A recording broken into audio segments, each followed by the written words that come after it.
What was that moment like before you getting the touchdown? That moment on the field was insane. Like, I have dreamed of that since I was a little kid, hoping to even play on the blue, let alone score on the blue, was always something that I wanted to do.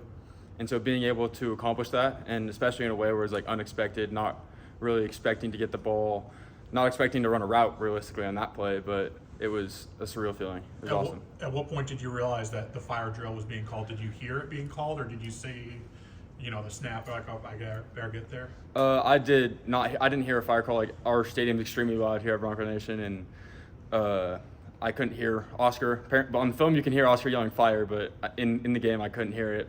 But like, after a certain amount of time, you're like, it's been a while since that ball was snapped, and I haven't heard a kick sound yet because it's a loud thud when they kick it. And if you don't hear it in a certain amount of time, you start feeling like, oh, I got to go do something. Got to go, in my case, go run a route and hopefully get the ball and score.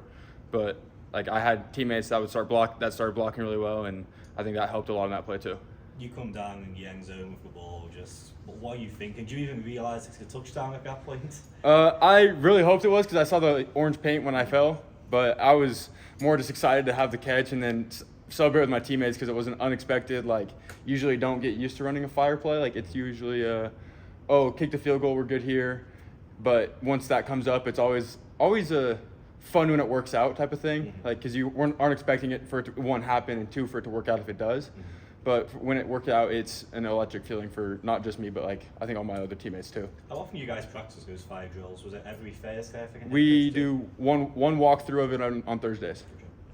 Kind of take me through your, position change. I know you started as a defensive player. I'm trying to remember back to your days at Mountain View. Were you mainly defense there too, or? Yeah, at Mountain View I was mainly D-line. My sophomore year, I played a little bit of tight end. I floated varsity, didn't get a bunch of reps there. But when I got here, I was playing D-end. I was playing the stud position to start. That got moved back and forth between stud and end. And then we didn't have any scout team tight ends at the time, so I was able to get reps there because we had a bunch of scout D-ends. And so I was like, hey, I played I played tight end my sophomore year of high school, and so I'll step in and try my best and try and give the team a good look if that'll help. And I ended up doing pretty well there, so they moved me from that. So was that your decision or the coach's decision? It was Coach D's decision. Yeah. But I'm happy to do whatever the team needs to win or get better. What's been the easiest thing about changing? What's been the hardest thing about changing? The easiest thing, we'll start with that, has been like I think the physicality of it's pretty easy. Like, it's more, not easy, obviously not easy, but it's more similar to D-line because you're being physical every play. But I think the hardest part for me is the route running, just because I'm not used to that yet because I haven't had a ton of reps at it yet. But definitely the blocking part's, I think, easier for me. How big of a fan were you growing up at Boise State? I know you mentioned it in your first answer, but just to actually on the blue get a touchdown, I mean, has it kind of hit you? It's been a goal of my dream of mine since I was a little kid. Like, growing up in the Boise area, always coming to the games with my family. Like, from when I was younger than 5, I was always wanting to play on the blue and be a Bronco, and especially like score was a life goal, which I'm very happy.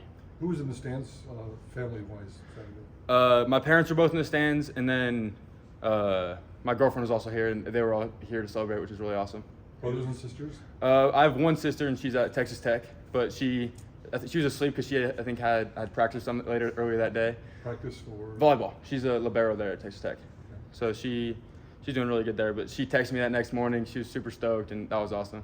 Was your family season ticket holders growing up? We weren't season ticket holders, but we'd come to the games and like watch as many games as we could that fit into our schedule. So that was always fun. How many games a year would you say that was usually? I'd say probably 2 or 3 a year. What's your favorite memory watching Boise State football as a kid? As a kid, like, my parents would always throw on the Fiesta Bowl game. It's hard not to say that one. Like, it's the Statue of Liberty play is always a big one. Like, those games are always incredible to watch, and I think those are probably my favorite memories watching. And then Jai was always really fun watching growing up. So you've quietly become the poster board for blue collar mentality with all the intangibles you've done with the scout team. How was that moment for you? It's one of the more memorable moments of the season so far. So how did that fulfill your journey so far? And did you know that Oscar had that type of spin when the pressure was on him? The journey's really fun, and Oscar, I've talked to him about it a little bit, but apparently he doesn't really throw the football very much in Australia. They're used to kicking it, and so when he threw it and put it on the money, it was kind of a shock. But I was very happy he could sling it like that. But what do you think about the position you play on whether it be PAT or field goal or whatever? Like, it's a pretty unglorified position. It's like a holder, but like you do it.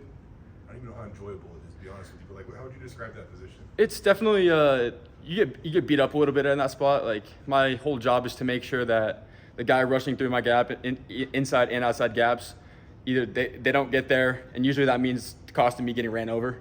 But usually just die a slow death and try to last as long as possible before they get there. So why do you like that position? I mean, it's a way for you to get on the field, but like, do you? Helps the team. As much as I can do to help the team, it's fun. I always get excited with my guys, like, because we kick the field goal, we make it, we get hyped with the kicker, holder, snapper, like get hyped with everyone, and I think that's more enjoyable, the enjoyable part of that play. So the range of emotion from, as you've put it, being prepared to get ran over basically by the three guys in front of you to catching a touchdown. How wide is that? It was crazy because I'm there like, oh, let's get this play, get ready, brace myself to get ran over.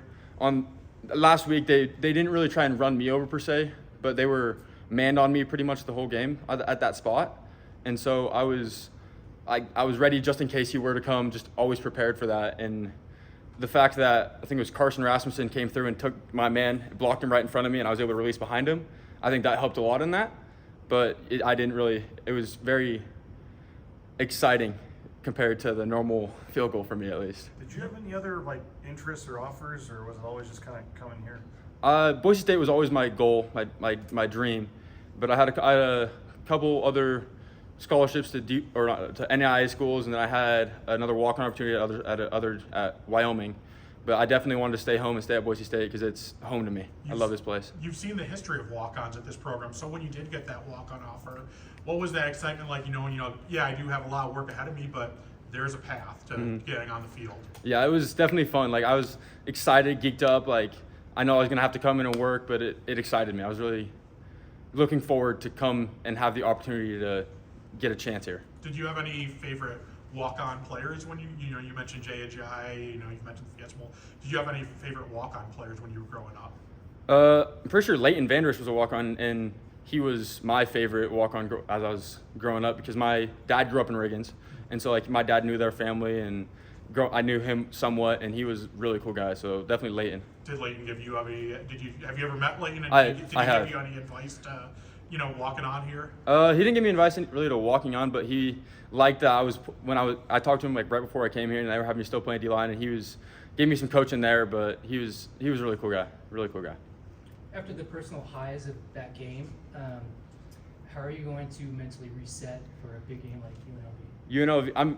UNLV, they're a great team. Got to get ready, just do our job every play and do what I can. Make sure I get that blocking on field goal, the kick return, everything ready to go. And we just got to handle it as a team. They're a great team. We just got to do our jobs, and I think we'll execute our jobs, we'll be in a good spot. On that note, UNLV these last few years, they've been really good at blocking kicks and things like that. So, I mean, that position you play, it seems like it might be a little underrated or overlooked at times, but how much do you feel like is on you going into a matchup like this? I think it's I do my job, trust the guys to the right and to the left of me, guys behind me, everything's going to go well. I think that will be good. We'll just get everyone blocked that we need to, get all our gaps covered, and I think we'll be good. Talk about the season, Ben. Oh, sorry.